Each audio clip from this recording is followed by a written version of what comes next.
when the beat drops, yeah, the legends await. Feel the power, feel the power of the snake.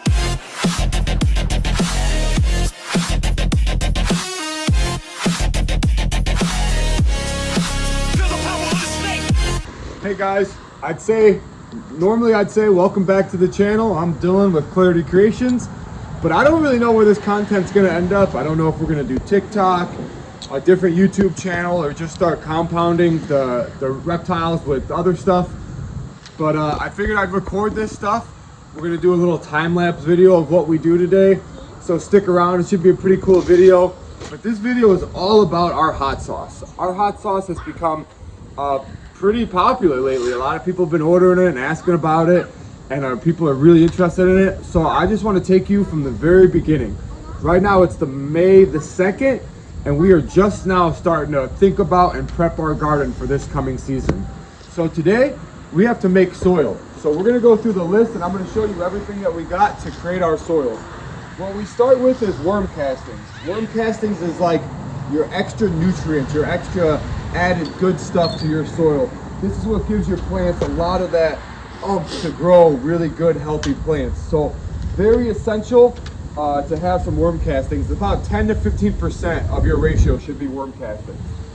The next thing we got is a whole bunch of small bags of perlite. I couldn't find any big bags of perlite, so sorry to anyone that went to Home Depot looking for some, because I bought it all. But the perlite is literally just a fluffer. It's meant to keep your soil from being too hard and compact.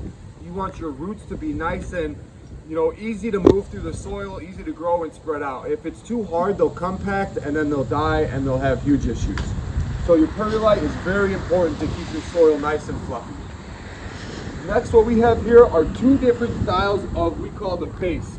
So this is the base of what your soil is.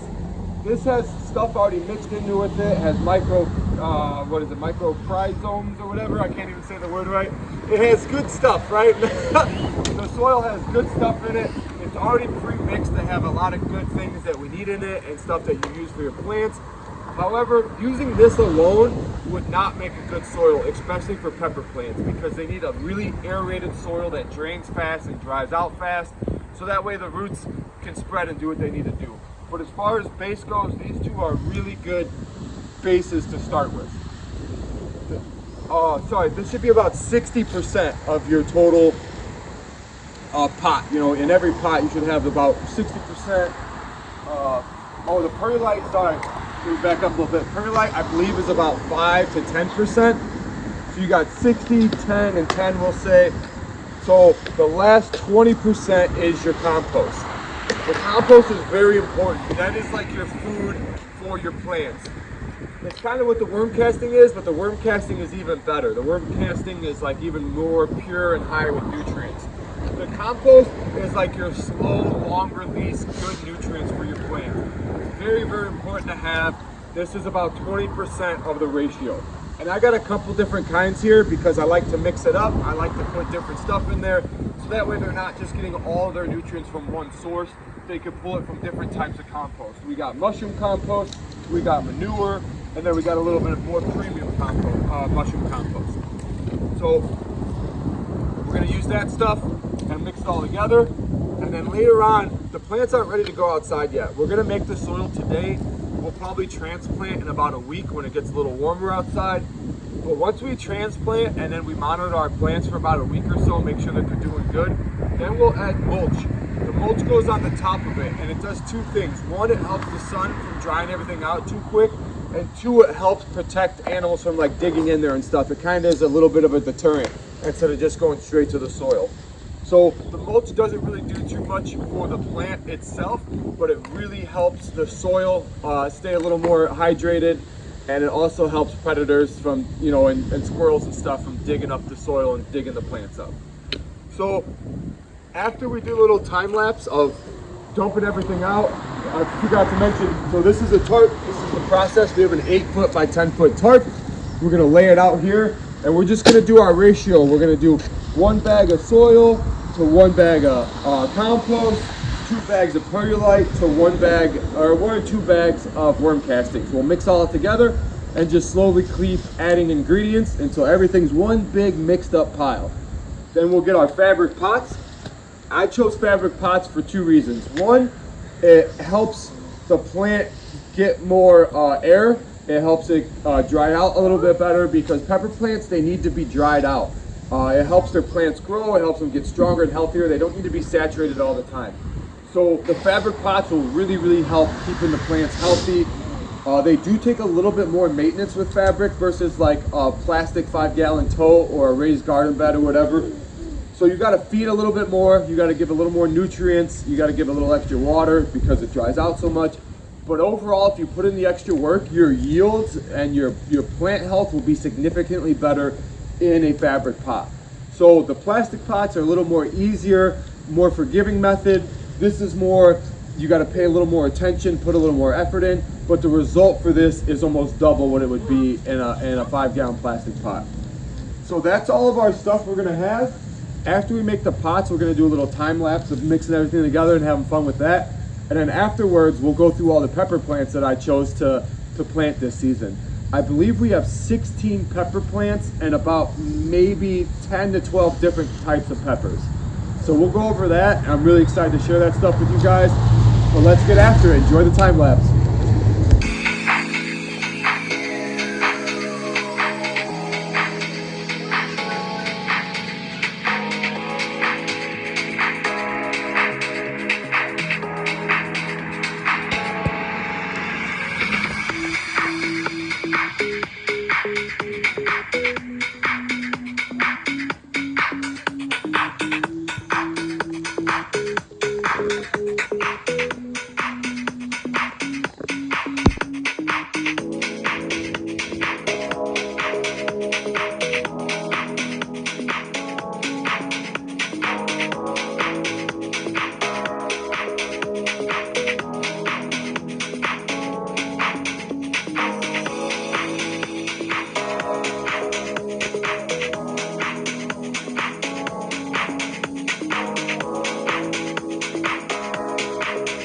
Don't mind my heavy breathing. Your boy's a little bit out of shape. Winter just got over, so give me some time. I'll get back in shape, boys. But that was some work. Definitely a labor of love. I enjoyed every minute of it. We had Axel messing around, playing around, having a good time in it. So some of the substrate we got already had a little bit of perlite in it. I keep saying it wrong. Perlite. I don't know. My wife keeps correcting me. I'm sorry, guys. So some of it already had perlite in it, so we didn't end up using 3 of the bags. But if you can see, this is some great looking soil. It's nice and airy. You squish it and it opens right back up. It doesn't stay compact. It's got all kinds of nutrients packed inside of it. This is a really awesome big pile. Now, wherever this ends up, YouTube, Facebook, whatever, leave in the comments below. Do you think this is enough to fill 16 5-gallon tubs? Tubs, totes, pots, whatever you want to call them. Probably butchered that real bad, sorry guys. But let's see if my ratio is right, and let's see if we can fill 16 pots full of our awesome soil that we just made. Thanks, guys. So if you guys caught the glimpse in the time lapse, anytime we have a chunk like this, I like the old roll method. You just put it in your hand and roll it, get your hands nice and gross and poopy and muddy and awesomeness. But that way you get a nice consistent. You don't want big chunks. You don't want a root to come in and then hit a big chunk like this and then not be able to go through it.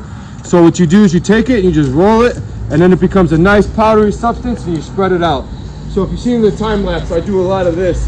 That's just so you get a nice consistency throughout your soil and you don't have big clumps.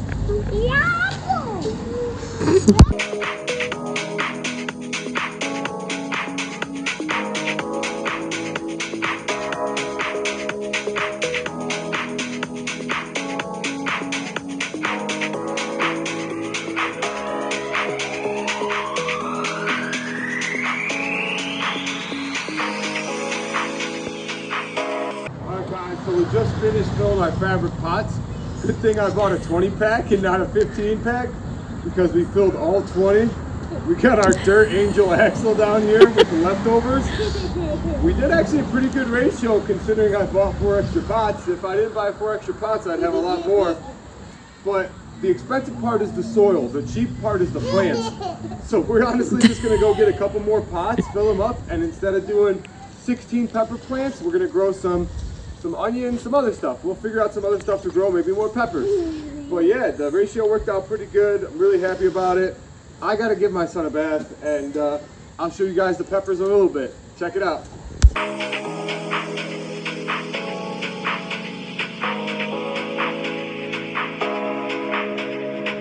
The next day. All right, guys, we have an awesome smorgasbord of pepper plants here, and it gets me so excited seeing the tiny little babies as soon as they sprout versus these nice big tall guys, and I just love watching these plants grow and change. This seems like a lot of peppers, but every pepper here has a specific place in our household or the hot sauce we make. So I'm just gonna go through the list. I'll tell you every pepper that we're gonna use and the Scoville units, like the heat level of everything that it's gonna be. So our first two peppers, these two are the same. These are our peppercini plants. They're a mild pepper. The Scoville units on these guys is a little 300 on the Scoville unit. They are not hot at all. Me and my wife love pepperoncinis. We love putting them on our pizza and all that good stuff. We're from Chicago, so that's a staple pepper for us. So we're gonna grow those, pickle those, and we'll use them. They're not really meant for the hot sauce. They're just gonna be for the family and other purposes. The next pepper that we got is called a blazing banana. So this is a banana pepper, but it's a hot version. It's a 5,000 Scoville unit banana pepper. Everybody loves banana peppers. They love the flavor, the sweetness, the awesomeness. These are just a different hybrid to have a lot more kick to them.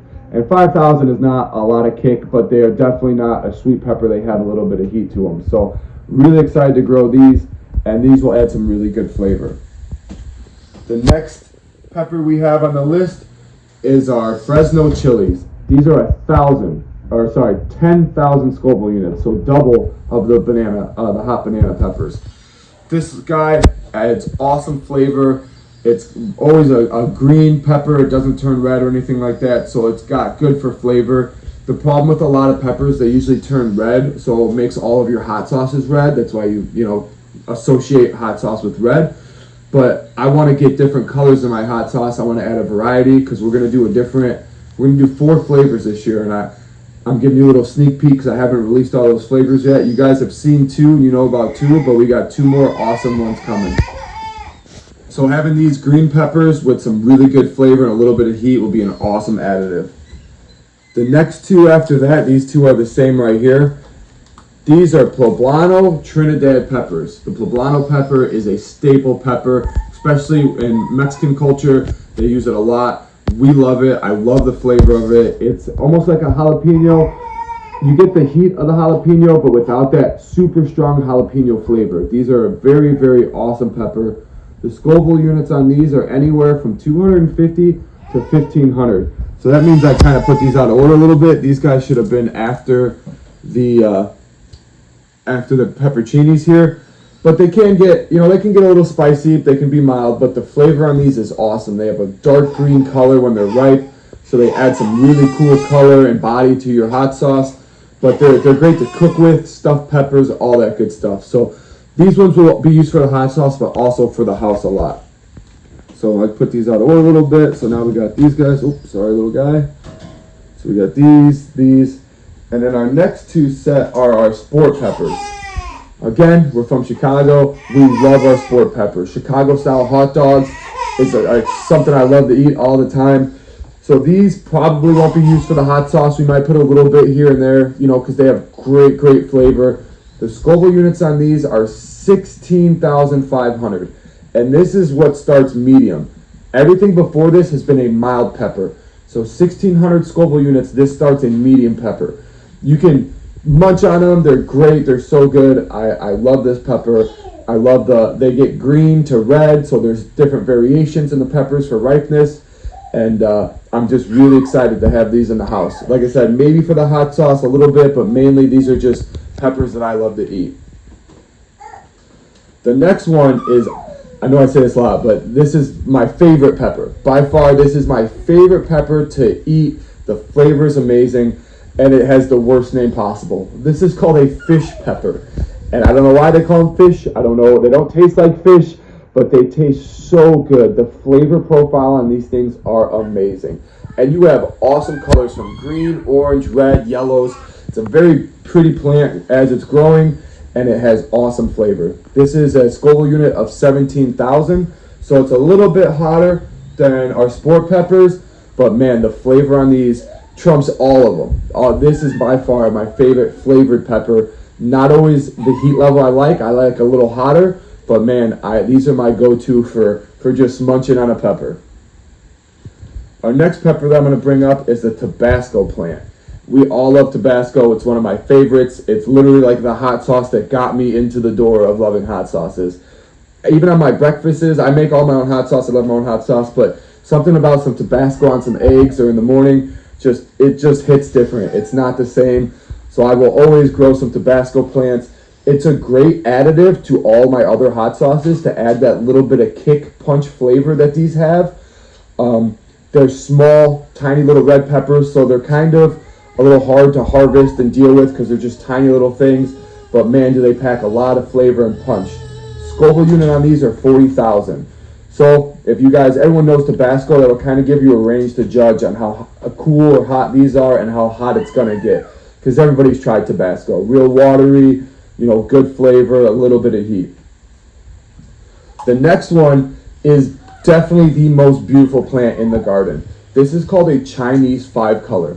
And when it grows, all the peppers grow upward. Instead of all these peppers and these other plants, the flower comes up and then the bulb hooks down and the pepper comes down and it grows down.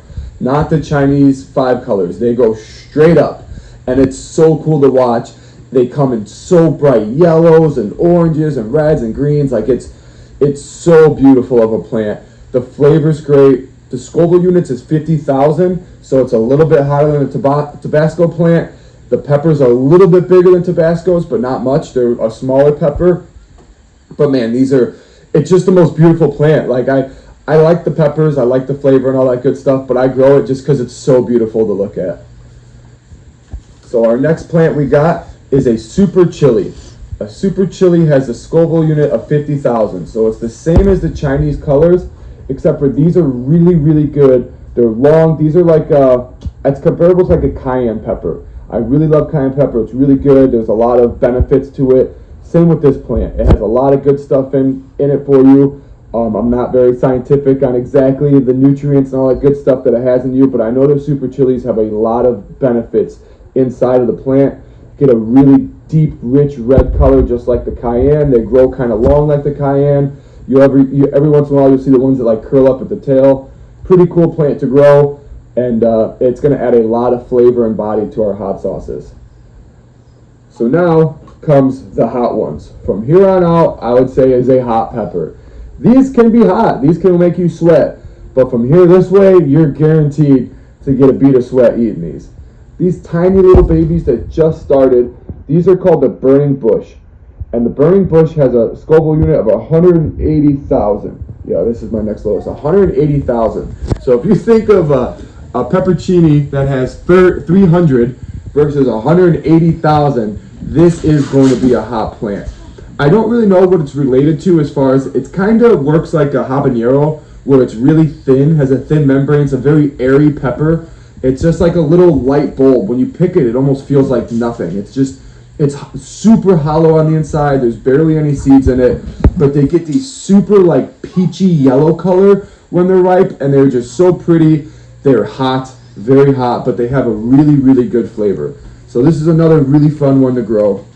So our next pepper, as you can see, has these really wide leaves, probably the widest in the bunch.